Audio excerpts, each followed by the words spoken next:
Diz assim o texto: o espírito firme ou o ânimo do homem suportará a sua enfermidade, mas o espírito abatido, quem o levantará? Tem outras versões, vamos ver na versão na linguagem de hoje. 18:14 diz assim: a vontade de viver mantém a vida de um doente, mas se ele desanima, não existe mais esperança. E de vez em quando a gente escuta histórias de pessoas que desistem de viver, né? Estão doentes, desistem de viver. Tem gente que para de tomar remédio, tem gente que deixa de fazer o tratamento, porque desanimou. Há um desânimo com a própria vida, com a própria situação. Então esse provérbio vai abordar o quê, meus irmãos? A questão emocional do homem e a capacidade que ele tem de enfrentar a adversidade. Então vai abordar o lado emocional e a capacidade que o homem tem para enfrentar a adversidade. Principalmente e especialmente quando se trata de doença e enfermidade, que eu acho que é a pior das situações para o homem. Não é? A falta de emprego, às vezes a falta de comida, às vezes a falta de manutenção, até não ter uma casa, não faz sofrer tanto quanto a enfermidade. A enfermidade faz o homem sofrer muito mais. Né? Então, quando se trata de doença e enfermidade, há pessoas que não suportam, né, a situação de estarem doentes e preferem o quê? Morrer. Desistem da vida. Né? Pessoas que têm que tomar remédio e não tomam. Eu conheço a história de uma senhora que a família tem condições de comprar o remédio, comprava o remédio para se tratar, chegavam lá, viam as cápsulas, o espaço das cápsulas dos comprimidos sendo aberta, né? Então imaginavam que ela tomava, e ela não tomava, ela tirava e jogava na descarga, na privada, e dava a descarga. Ou seja, ela não queria se tratar, desanimou com a vida. Desanimou com a vida. Então, o espírito firme sustém o homem na sua doença, mas o espírito abatido é quem pode o suportar, né? Quando o espírito está abatido. A primeira parte do provérbio, que fala sobre esse espírito que sustém o homem na sua doença, né? Esse espírito, esse ânimo, né, que faz com que o homem possa suportar a doença, por mais grave que ela seja. Nós vemos pessoas com vontade de viver e vencem até o câncer. Lutam, porque tem vontade de viver. Você olha para ela e muitas vezes você sabe que está doente, mas não pela aparência só, mas pela vontade que você vê, a vivacidade, a energia. Né? Então essa primeira parte aqui, desse versículo de Provérbio, fala sobre uma atitude mental positiva que a gente tem que ter diante das adversidades, principalmente da doença. E aqui fala especificamente da doença, mas nós não devemos ter esse espírito positivo, né? Essa atitude mental positiva, não só com a doença, mas contra qualquer adversidade. Contra qualquer situação que se apresente na vida da gente, que traga o quê? Tragam dificuldades, barreiras, né? Tragam mais problemas, porque não sei se os irmãos já observaram, tem gente que tem problema e depois vê um problema maior. E você pensa que se livrou daquele, quando vem um outro problema maior. Né? E ele vai muitas vezes os problemas vão se agravando. E a gente vê várias histórias de homens e mulheres na Bíblia que venceram essas dificuldades.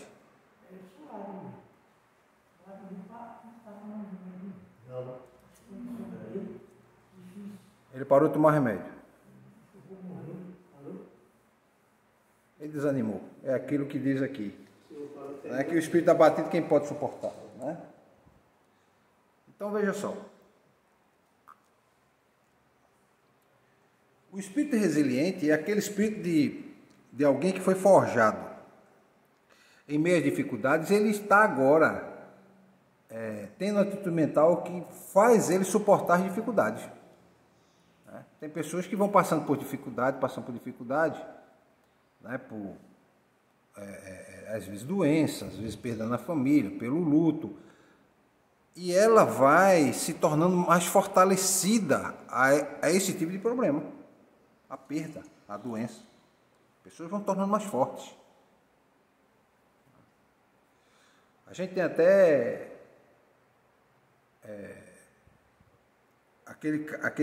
aqueles ditados, né, populares que as pessoas falam. Por exemplo, a gente conhece o pessoal do sertão aqui de Pernambuco, né? O pessoal do sertão, e sempre diz o seguinte: o sertanejo é um forte, é uma pessoa forte. Por quê? Porque ele vive lutando com a adversidade o dia todo dia. A falta d'água, sol que castiga, terra seca, falta de alimento, né?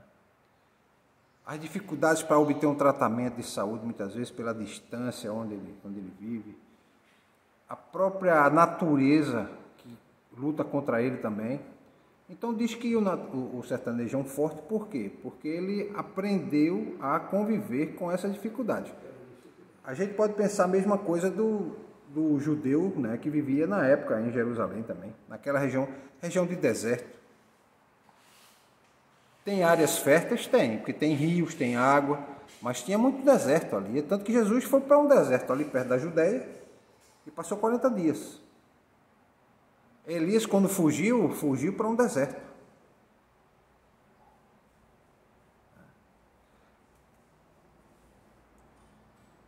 Então eles aprendiam a conviver com essas intempéries, com essas dificuldades. Então, ser otimista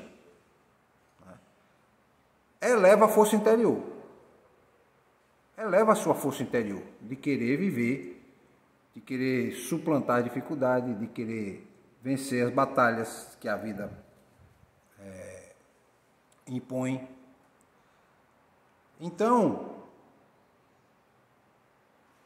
é preciso também ter esperança de quê? A esperança de que você vai se recuperar. Porque quando alguém chega numa situação em que desiste de viver, é porque ele não tem mais esperança de recuperação. Ele desanimou e diz: olha, não tem mais jeito, para que eu vou lutar mais? Eu vou descansar e esperar o meu momento. Que para muitos vai ser um descanso, né? Para outros vai ser um sofrimento. Segundo o que a palavra diz, alguns vão morrer para a perdição eterna e outros vão morrer para uma paz eterna, vamos pensar assim, né? Então, esse otimismo e essa esperança são recursos poderosos para auxiliar você e nos auxiliar o quê? A enfrentar e superar as dificuldades, sejam elas físicas ou emocionais. Sejam elas físicas ou emocionais. Tem muita doença que é emocional. Vocês não sabem disso. Tem doença que não é física. Faz o exame, você não detecta nada. Não encontra causa. É emocional. Mas a pessoa está doente. Porque as pessoas, na maioria das vezes, só acham que se a pessoa está doente porque tem que ter uma repercussão física. E muitas vezes não é assim. Certo? Não é a questão da repercussão física. É também emocional. Depressão pode ser física e pode ser emocional. Estou dando um exemplo, né? Então a depressão é uma desregulação química no corpo. Então tem pessoas que vivem na depressão, por exemplo, caem na depressão e permanecem na depressão. Se não houver nada que retire ela dali, ela vai permanecer eternamente em depressão. Infelizmente, tem pessoas que são assim. Eternamente é uma palavra muito forte, mas vão demorar muito tempo com depressão. Outras, elas oscilam, tem momentos de superação, de alegria, e depois caem em depressão novamente, depois saem da depressão e vivem oscilando na depressão. A depressão pode ser química, de regulação química do corpo, e pode ser por uma perda. Uma morte de um parente ou de um ente querido, entendeu? Vou dar só um exemplo para vocês. Tem muitos casais que quando o marido ou a esposa morre, o indivíduo, ela, ou a esposa ou o esposo, às vezes um mês depois morre. Eu já vi casos de gente com 15 dias. Teve um caso aqui que eu conhecia o casal, O marido morreu, com 15 dias a mulher morreu. 15 dias depois. Conheço o caso de uma que morreu, o marido morreu um mês, ela morreu um mês antes, ela morreu um mês depois. Tem casos de gente que morre com diferença de horas. De casais que morrem com diferença de horas. Por exemplo, tem um caso aqui na Coab que o cidadão morreu de manhã, a esposa morreu de manhã, de 6 da manhã, e ele morreu de 6 da noite.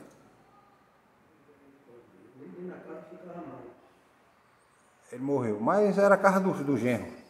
Era um quarto deles dois. A esposa de um lado e ele na outra. E todos os dois já não estavam mais, tinham tido AVC, estavam em dificuldade. Aí ela morreu. E ele perguntou o que foi que aconteceu com ela. Não, ela teve um desmaio, a gente está levando para o hospital. Mas não, ela tinha morrido. Ele percebeu que ela tinha morrido. Quando foi 6 da noite, morreu. Morreu os dois. O sepultamento dos dois foi no outro dia. O sepultamento dos dois. Morreram. Tem casais que têm essa interligação muito forte. Então, muitas vezes uma perda dessa, né, o abandono também gera depressão. Né? O abandono também gera depressão. Né? Então, o otimismo traz força interior para que você possa vencer, né? E se recuperar e enfrentar essa situação. O otimismo de que você vai sair, que há esperança e de que vai mudar o quadro. E sempre muda, meus irmãos. Sempre muda. Como é que a gente acha que é o fim, mas não quer o fim? Sempre, é como se diz, depois de uma noite de tempestade, vem um dia com sol. Por mais negra que a noite seja na vida da gente, mas pela manhã o sol vai brilhar. Pela manhã o sol vai brilhar. Outra coisa que a gente tem que ver é que na segunda parte do versículo, a pergunta é o seguinte: quem vai levantar o espírito abatido? Diz aqui. Mas o espírito abatido, quem pode suportar? Quem vai levantar esse espírito abatido? Né?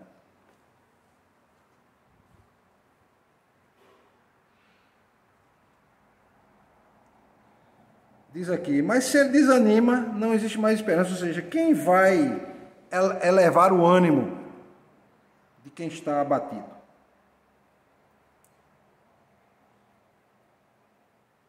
E aí vem o quê? O apoio emocional e espiritual. O apoio. O amigo, o irmão, a esposa, o marido, um vizinho, uma vizinha, né, que vai ajudar aquele que está sofrendo, enfrentando o problema. Ou seja, quando a pessoa está com o ânimo abatido, é importante o quê? A presença de outras pessoas para elevar o ânimo. E quando eu digo isso, meus irmãos, digo o seguinte: há pessoas que, ao invés de ajudar, ela impulsiona, empurra mais para baixo a pessoa. É quando eu digo que diz palavra de morte, né? Tem pessoas que, quando abrem a boca para aconselhar, ela aconselha para matar. Ela, ao invés de dar conselho, ela está dando veneno, né?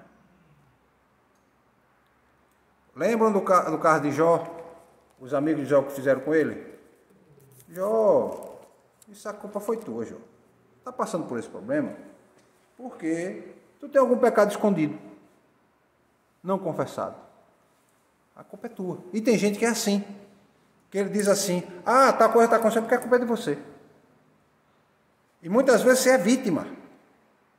Então agora, você que era vítima, transforma-se em algoz. E tem pessoas que agem assim, quando vão falam algo, irmã Clarice, que transforma você na vítima. Aliás, transforma você, você é vítima e ele diz que a culpa é sua. Você agora é o culpado do fato de ter acontecido. Quando você é vítima. usando o exagero, é como se dizer assim que uma moça, uma jovem foi estuprada, a culpa é dela.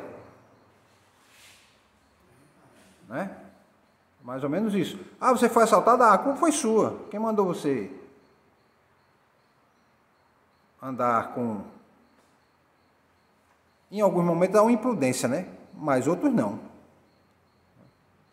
Não é porque a pessoa está andando com uma corrente de ouro que a pessoa está dando direito de ser roubada. Mas, no ambiente que nós vivemos, no país que nós vivemos, é melhor não ser sábio e não andar com um relógio que chama muita atenção, um celular que chama muita atenção. Porque as pessoas, você vai, de uma forma ou de outra, chamar a atenção dos bandidos. Infelizmente, não era para ser assim. Era você andar do jeito que você quisesse. Você podia andar com a roupa toda trajada de ouro.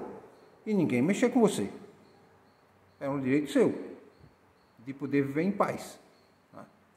Mas no caso aqui, esse apoio emocional e espiritual, ou seja, tem que a pessoa que está desanimada, abatida, né, ou muitas vezes desesperada, é fundamental ter pessoas ao redor que defendam, né, o apoio, o encorajamento, a compreensão. Imagina o caso da pessoa que quer suicidar-se, né, o suicida. Né? Tem que ter apoio. Se você deixar só, ele comete o suicídio. E tem pessoas que tentam 1, 2, 3 até que conseguem. Né? Até que conseguem. No caso das pessoas que estão adoentadas, que estão passando por dificuldades, que estão desesperadas, que estão desanimadas, que estão abatidas, as outras pessoas, ou seja, aqueles que podem acompanhar, né, podem ajudar o que? A elevar o ânimo, a trazer esperança, a poder proporcionar conforto naquele momento de dificuldade. Em várias fases da vida da gente teve alguém que pode até não ter acompanhado a gente o tempo todo, mas deu uma palavra que mudou a perspectiva. Mudou a perspectiva. Eu lembro que quando eu estava em São Paulo, foi uma fase bem difícil que não tinha emprego. E eu procurei todo tipo de emprego que podia existir. Tudo. Ao ponto que eu fui numa escola, lá na cidade tinha um colégio batista. E eu tinha sido professor de matemática aqui, e eu fui lá na expectativa de dar aula de matemática. Foi quando eu conheci uma moça, ela era coordenadora lá.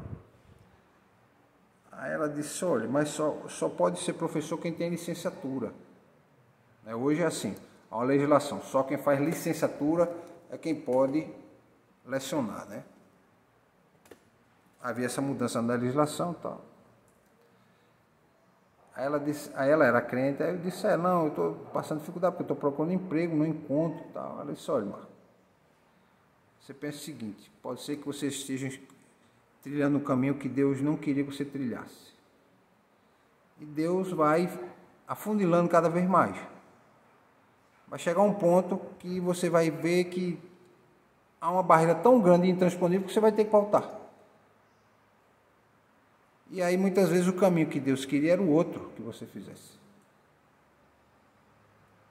Aí eu fiquei pensando assim, na hora eu fiquei, tá certo, foi uma palavra de acalento apenas, né? Vamos pensar assim, né?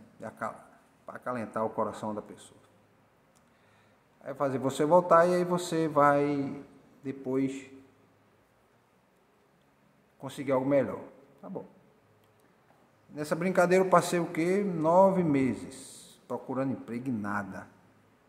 E eu nem sabia, como eu tenho falado para os irmãos, eu tive depressão nesse período e eu não sabia que eu tinha depressão. Não sabia. Não tinha ânimo para nada. Faltava energia no corpo. Faltava energia. É impressionante. Você não tem ânimo. Você não tem expectativa de melhora. Você olha assim e diz, rapaz, não tem saída mais não. Não tem volta. Perdi todas as minhas energias e tudo que eu fiz até agora parece que não valeu de nada. A sensação é essa. Aí o que foi que eu fiz? Aí eu vim embora. Estava em São Paulo, vim embora. Só bastou 4 dias aqui. Quando chegou 4 dias, me convidaram para trabalhar. Lá, no mesmo lugar. Ligaram para mim. E olha que saíram me procurando, tem mais essa. Saíram me procurando. Saíram me procurando. E foi uma situação interessante, né? Que eu acho que eu já comentei aqui com os irmãos. Que eu fui num velório. Eram as 10 da noite. No mês de julho. Um frio. Frio. E não é pouco frio não, era muito frio. Eu ainda tenho essa roupa em casa ainda. Comprei uma roupa bem grossa para aguentar o frio. Quem é de área região quente, né?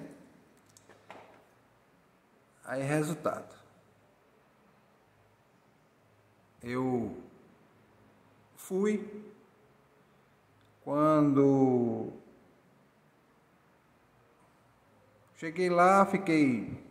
Eu nunca gostei muito de velório, né? Nunca gostei. Hoje, como pastor, não, porque isso aí já. Mas nesse período eu não gostava. Não gostava de ir em velório, não gostava de sepultamento, não gostava. Hoje não. Hoje você, como pastor, já aprende a lidar melhor com isso e eu vou tranquilamente. Até falar em velório eu já falei, pelo menos uns 4 ou 5 sepultamentos, né? E aí, quando eu saí, entrei no carro, aí chegou um rapaz lá. Aí o pastor disse: Marco, vem cá, eu quero te apresentar uma pessoa. Eu estava dentro do carro já, o pastor saiu do velório, veio cá, me chamou e eu voltei. Quando eu voltei, aí esse rapaz era o vice-prefeito, na época. Aí conversamos e tal, foi coisa de 5 minutos. Só foi 5 minutos de conversa, não tem mais do que isso não. Mas meu nome, onde eu vim, onde eu estudei e tal, e eu muito prazer e tal. Ele, rapaz, que bom e tal, você é daqui? Não, sou de Pernambuco e tal. Aí, resultado, eu fui embora. 1 ano e meio depois, esse cara me liga. Ele tinha sido prefeito, ele foi eleito prefeito na cidade. E o interessante é que ele, quando começou a campanha eleitoral, fizeram pesquisa, ele estava com 3%. E o adversário estava com 45%. Quem é que diz que o cara vai ganhar? Ninguém diz, né? É quase impossível, né, irmão? É quase impossível. Resultado, ele virou a campanha. Em 3 meses ele venceu. Foi uma coisa assim, surpreendente. Resultado, ele liga para mim. Para eu voltar para São Paulo. Estava aqui, desanimado, já não... Ainda estava em depressão, né? Eu não sabia, mas ainda estava. Aquele desânimo, faltava energia, faltava vontade para fazer as coisas. Aí eu voltei para lá.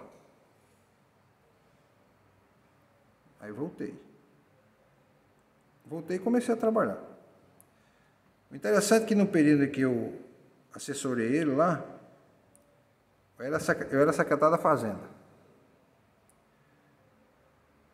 O Tribunal de Contas aprovou sem nenhuma ressalva as contas do município. Coisa difícil de acontecer. Porque eu acompanhava tudo, né? A minha função era essa, acompanhar tudo, o cumprimento de tudo que se estava cumprindo. Porque é o seguinte, existe legislação para tudo, né? Então tem lei que estabelece o quanto cada município tem que gastar com educação, com saúde, né? Cada área o que tem que ser gasto, como é que tem que ser gasto. Então, aí eu que preparava tudo, os estudos que eram para fazer, e como era o uso do recurso, né?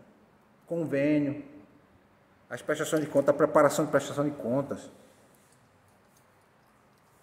Então eram eu e mais 3 pessoas, né? Aí no final, aí eu passei 2 anos. E aí a minha fama era que eu era linha dura sim, porque eu achava que, continuo achando. O dinheiro público, a gente não pode estar esbanjando ele.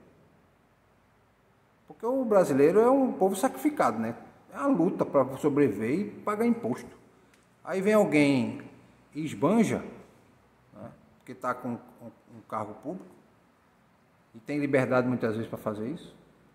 E eu era o contrário, eu ficava em cima, né? Para não gastar. E eu tinha essa fama. E a fama de que não aceitava me envolver com safadeza. Com corrupção.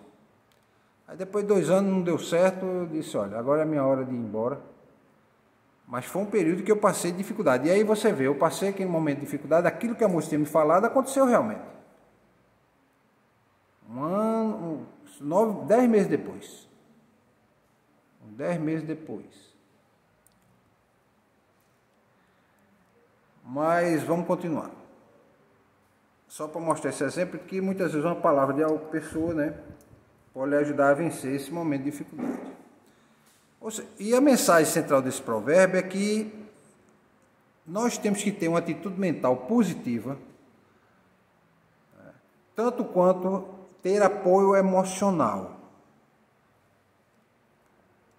de outras pessoas, de um amigo, do irmão, do vizinho, do parente, daquela pessoa mais chegada, né?